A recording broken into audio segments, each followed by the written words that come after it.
নমস্কার, রাধে রাধে বন্ধুরা, কেমন আছো সবাই? আশা করি সবাই ভালো আছো আর অনেক অনেক সুস্থ আছো। আমার নতুন একটি ব্লগে তোমাদের আবারও সবাইকে স্বাগতম। তো আমাদের কীর্তনের আজকে হলো অধিবাস। তো অধিবাসের ঠাকুর আনতে যাওয়া হচ্ছে। দেখো এখন সবাই মিলে ঠাকুর আনতে যাচ্ছে। কত মানুষ, মানে আমাদের ঠাকুর আনতে যাওয়ার সময় এত লোক হয়, মানে বলে বোঝানো যাবে না। প্রথমে গেল একটা টোটো হচ্ছে কীর্তন করতে করতে, তো তারপরে এই মানে 4টে টোটো করেছে। আর দেখো কত মানুষ, এখানে কাকিমারা সবাই আছে। তো সবাই আমাকে ডাকছে, আমি বললাম চলো আমি মনাকে নিয়ে আসছি। কাকু দেখো ডাকছে, বড় কাকু।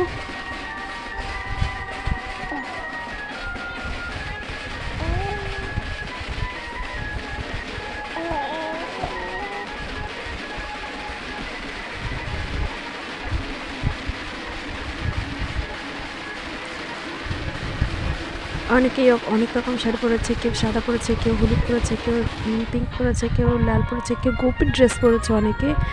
তো গোপীর ড্রেসটাও দেখলাম অনেক ননদরাই পরেছে, বেশিরভাগ ননদরা পরেছে। তো বেশ ভালোই লাগছে। তারপর দেখো আমি মোনাকে নিয়ে এখন যাবো হচ্ছে ইয়ে করে, গাড়ি করে। তো মোনাকে গাড়ি করে নিচ্ছি, কারণ হচ্ছে এই গরমের মধ্যে যাতে ওর কষ্ট কম হয় আর আমার কষ্টও কম হয়। বিশেষ করে ওর কষ্ট, কারণ হচ্ছে তো ঠান্ডা, মানে শরীর খারাপ হয়ে আছে কিছুদিন ধরে। তো সেই জন্য ভাবলাম তাহলে ওকে গাড়িতে করে নিয়ে যাই, তাহলে ওর মানে একটু কম কষ্ট হবে। তো যেই মতো সেই কাজ, কিন্তু অর্ধেক রাস্তায় এসে ও আর গাড়িতে থাকতে পারছে না, ঘুমে ঢুলে পড়ছে। তো সেই জন্য কী করেছে, ওকে গাড়ি থেকে নামিয়ে তারপর আমি আবার ওকে কোলে নিয়েছি। তারপর মোটামুটি ওর দাদু দেখে আবার ওর দাদু নিয়ে নিল, আর ওর একটা জেঠু বললো দাও আমাকে গাড়ি দাও, আমি গাড়ি নিয়ে যাচ্ছি। তো সেই মতো এবার দেখো আমাদের ঠাকুর তোলা হয়ে গেছে ভ্যানে। তো প্রথমে রাধা মাধবকে তুললো, তারপর আরও ঠাকুর তুলবে, গোপাল সোনাকে নেবে। এই দেখো আরও ঠাকুর আসছে।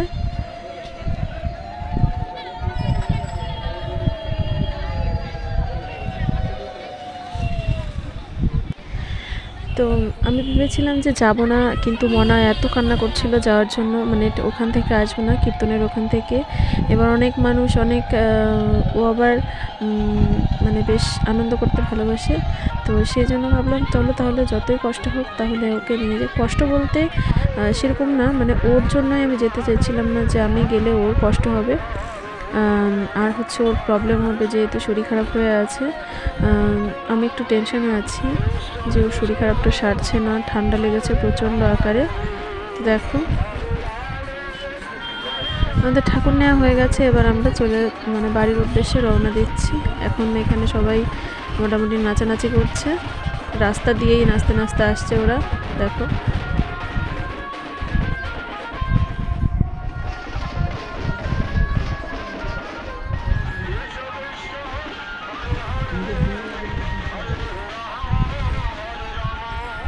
তো তারপর দেখো আমাদের এখানে এটা হচ্ছে রাধানগর খালপাড়া মাতৃ নির্মাণ কমিটি।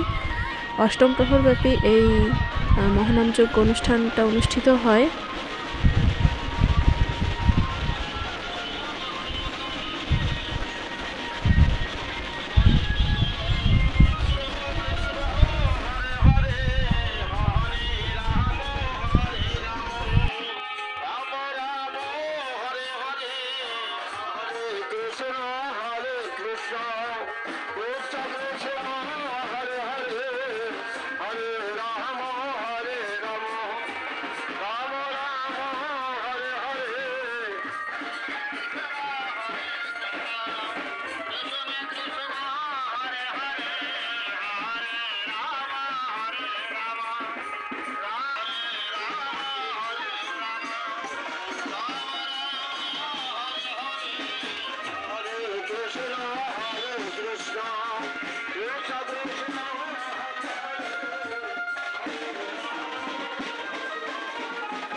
ঠাকুরকে মন্দিরে প্রবেশ করানো হয়ে গেছে, সেটা তোমাদের আগামীকাল দেখাবো। তো যেটা হচ্ছে এবার অধিবাসের যে পাঠ হচ্ছে, মানে গীতা পাঠ এত সুন্দর পাঠ করলো মাতাজি, মানে খুবই সুন্দর পাঠ করছে, খুব মানে স্পষ্ট ভাষা, একদম সুন্দর করে বুঝিয়ে দিল, মানে খুবই সুন্দর লাগলো খুবই। তো মাতাজিকে শতকোটি প্রণাম। আর তারপর এরপরে হচ্ছে কীর্তন অনুষ্ঠান শুরু হবে, মানে অধিবাসের কীর্তন।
তো এখন অধিবাসী কীর্তন শুরু হয়ে গেছে।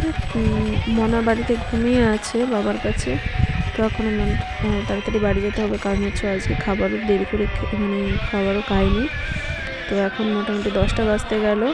তো বাড়ি যাব, বাড়ি গিয়ে ওকে খাবার খাওয়াবো, ঘুম থেকে তুলে তারপর ওকে আবার ঘুম পাড়িয়ে দেবো। মোটামুটি আজকে ছিল। তো আমাদের এখানে আরও একটা টেস্ট আছে, যেটা হচ্ছে আমরা যখন প্রসাদ দেয় সেখানে তোমাদের সেটা পরে দেখাবো নেক্সট কোনো ভিডিওতে। কারণ হচ্ছে আমার এখন তাড়াতাড়ি বাড়ি যেতে হবে, কারণ মনে ঘুমিয়ে আছে। তো যাই হোক, আমাদের আজকের ভিডিওটা কেমন লাগলো অবশ্যই জানিও। ভিডিওটি যদি ভালো লেগে থাকে অবশ্যই লাইক কমেন্ট শেয়ার করতে ভুলো না, আর সাবস্ক্রাইব করে আমার পাশে থেকো। তো যাই হোক, ভিডিওটা আজকের মতো এখানেই শেষ করছি। সবাই খুব ভালো থাকো, সুস্থ থাকো, দেখা হবে নতুন একটি ব্লগে। সবাইকে বাই বাই, টাটা। ভাই একবার বলো রাধে রাধে।